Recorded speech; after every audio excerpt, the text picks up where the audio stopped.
Hey there, my name is Charlotte Farreau, and I'm here hosting Change by Choice. Super excited because today we're going to talk about how to choose past moving through the overwhelm in our life. Because, yes, it's a choice, right?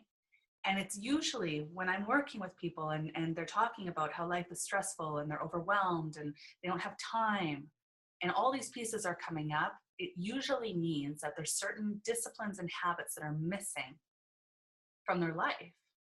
And so a lot of people, when we talk about habits, it's a great idea, but not everyone actually moves forward and is consistent with them. And what I hope that you guys are going to get from this podcast today is how important it is to have certain disciplines in your life so that you can actually be in control, be one step ahead in terms of the game, right? To actually be proactive. Now, what this doesn't mean is that you're always going to be in control and everything's going to work out perfectly because, let's get real. Life is messy, right? And that's not the case. But those very habits and those very systems that you're going to have in place for you are going to help mitigate that process, going to set you up for the best success that you can. And then if there's something that's thrown at you, well, you'll deal with it. But I promise you, life will feel less chaotic. You will create peace in your life. And that's one of the top things that people always say that they want when I'm coaching them. I want more peace. I want to feel more calm. I want to be happier. I want to have more time. Well, the only way to have more time and to have more energy and to create peace is by those very disciplines that we're going to talk about today. Because time is something that we generate. Once it's gone, you don't get it again. You can't buy it. So it's important that you evaluate where your time is going. And those come down to the very choices that you're making every single day. So tip 1, and this is something that you need to take on, let no be your very best friend. Say no, love no, I encourage you to have a different relationship with the word no. No is a word that protects you from giving your time away to something that you're not going to feel great about, that isn't aligned with the very goals that you have for yourself in your life. So wrap your arms around that beautiful no. And it really comes down to how you communicate it, right? Because it's not personal. When you're saying no to something, you're saying yes to you, right? And it's important that you feel great about the choices that you're making. So the next time somebody asks you if, you can go volunteer for them, or if you can go do something for them, or, whatever it is that's going to be thrown at you, I want you to ask yourself, is it going to get you closer to your goals? Does it fit into your equation? Now, if you choose to say yes, even though maybe it isn't, going to get you closer to what it is that you're working towards, then you're choosing that. So there's no complaining about it. So again, when we fall into a place where we're complaining, where we feel resentful, where we, aren't feeling great about the things that we're doing, you got to hold yourself accountable. You made that choice. Own it. You don't like it, make a different choice. So it's really the process of how you're holding yourself accountable in the game of life, right? You're not victimized. No one's forcing you to do something. It's about you and the strength that you have in your voice. So in saying the word no, you're not just like being rough and being like, no, I'm not doing that. It can look like, hey, you know what? I can't do that today. And here's why. Just an explanation and the intention and the tone can change the format in terms of how you are responding and saying that no. And so if you're having troubles with the communication part, go back to some of my previous podcasts. I have one that's part 1 of a communication series, and I'm going to be doing more on communication moving forward. So keep your eyes open for those posts. But it really is how you have the conversation. When you don't feel good about a choice that you're making. You go to bed, thinking about it, you kind of feel like again, when you're feeling bitter or resentful, it's a good indication that you didn't make the right choice or you didn't accept the choice that you made. But to be trapped in being victimized in that choice or feeling like you had to, you've lost all control and power in the game. Right? You're in the driver's seat. Never forget that. You own you. And your results or your choices are either leading you closer to that life that you're trying to create, leading you closer to being the person that you want to be, or they're pulling you away.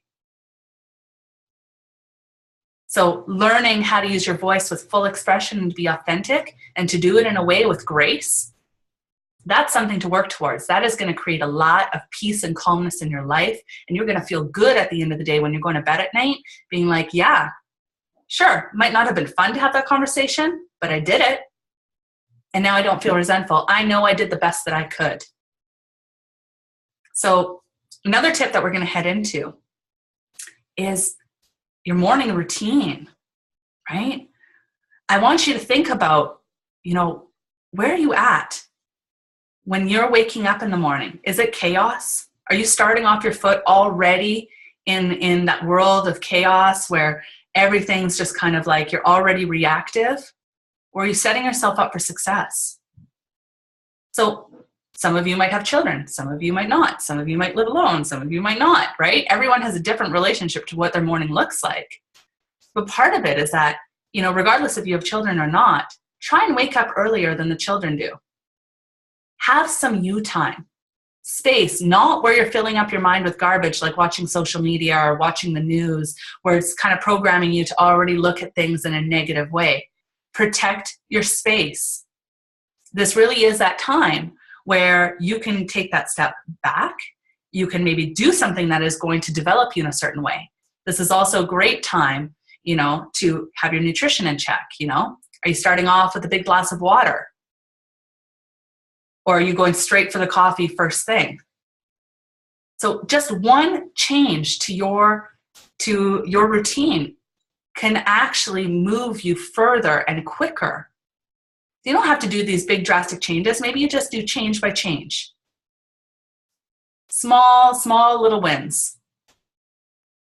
Taking some time to read something, maybe some time to journal in the morning. The morning is the best time to write.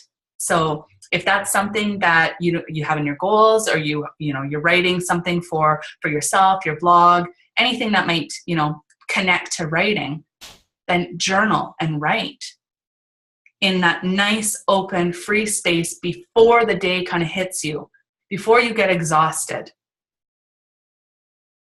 So some people have the habit of working out in the morning. Some people don't work out at all. Some people, fit it in the afternoon. You got to figure out when it works for you. If you're not doing anything during your week, listen, your body is your tool. If you're not treating it properly, it's not going to treat you properly. We like to play the gamble of throwing the dice and just hoping that maybe, we're not going to get sick. But any place where we are living in chaos, there is stress that is happening to your body. And you never know. Your body doesn't know the difference between a good stress and a bad stress. Stress is stress. And you never know when your body's going to be like, enough. You're done. You need to relax. I'm taking control. So again, think about how you are setting yourself up for success. So then there's this other piece, and it's called time blocking, right? It's about how you're setting up your actual day. I like to start off with doing a brain dump of just everything that I need to do. I use a sheet called my productivity planner.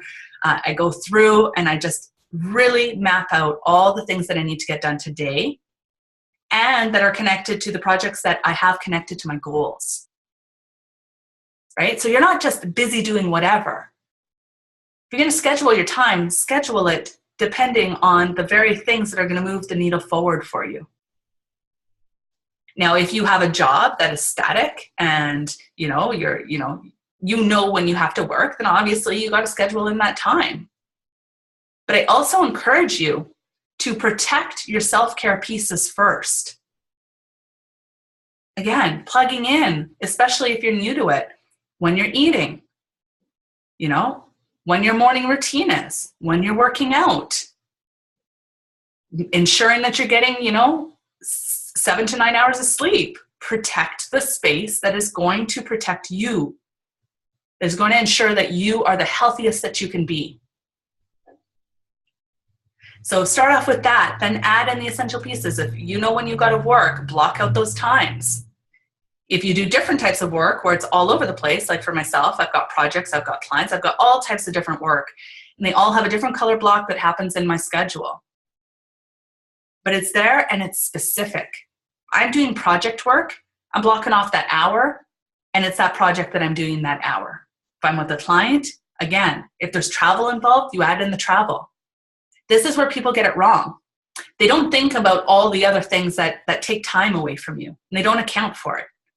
And then they're just reactive all day long, like, oh my gosh, I forgot I had to go grab this. I forgot about the groceries. I forgot that I needed to go and travel to get from one appointment to the other. And then that's just how that vicious circle starts. Starting your morning off, looking at your day, asking yourself, does this make sense? Do I need to take something out? Do I need to add something in? Because you only have the time that you have to work with. There's no making it up. So it's kind of like a game. You kind of just got to move the blocks around so that it makes sense. And you have to know what your top priorities are. And all your time blocking aligns with those top priorities. Now, if you're the person that is cutting out your self-care, think twice. Every choice that we make has a consequence, good or bad. You got to be okay with what that consequence is going to be on you, because you won't be able to work if you're sick. And if you've got children, this is an amazing place to set an example for them of what matters most. Are you taking your own advice? Are you even giving that advice? It's an incredibly important topic. So time block, right? That's another huge piece in terms of the tips that are going to create more peace in your life, more clarity, more calmness, right? You own your day. Don't allow the choices that you're making to veer you towards burnout, because you don't know what burnout's going to actually look like for you. And anybody who's ever experienced it, which I have, it is not pleasant, and it's incredibly scary. And yeah, it can set you back for months, right? So take that time. The last tip I would throw out there is have a night routine. Protect your sleep. Shutting down the electronics earlier.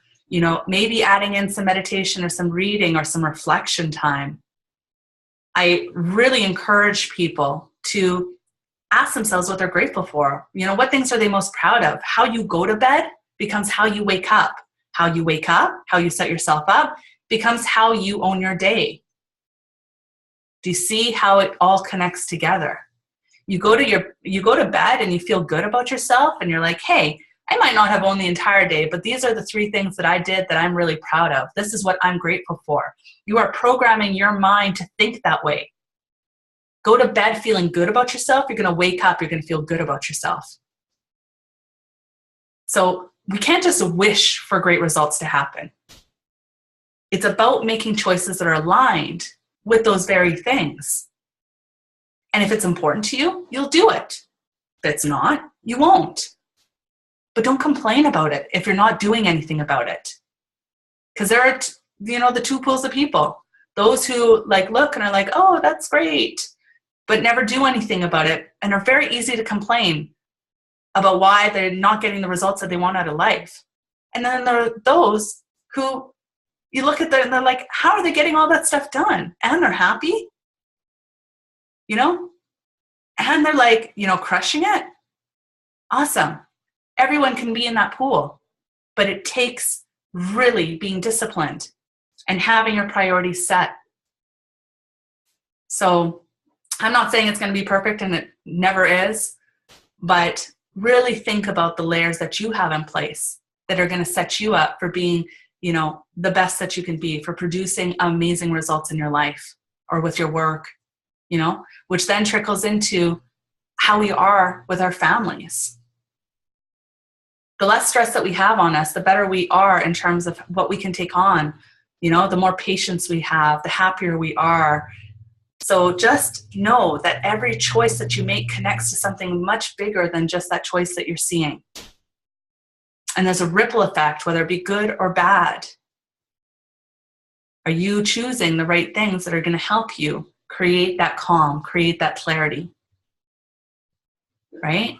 So dig deep, think hard, implement, even if it's just one thing that I talked about on the call. If you're already doing some of those things, then amazing. Give yourself some gratitude for that. You can find more amazing tips on my Facebook page, Charlotte Farreau Change by Choice. I've got my blog on my website at charlottefarreau.com. And thank you so much for listening in. I really appreciate all the support that I've gotten.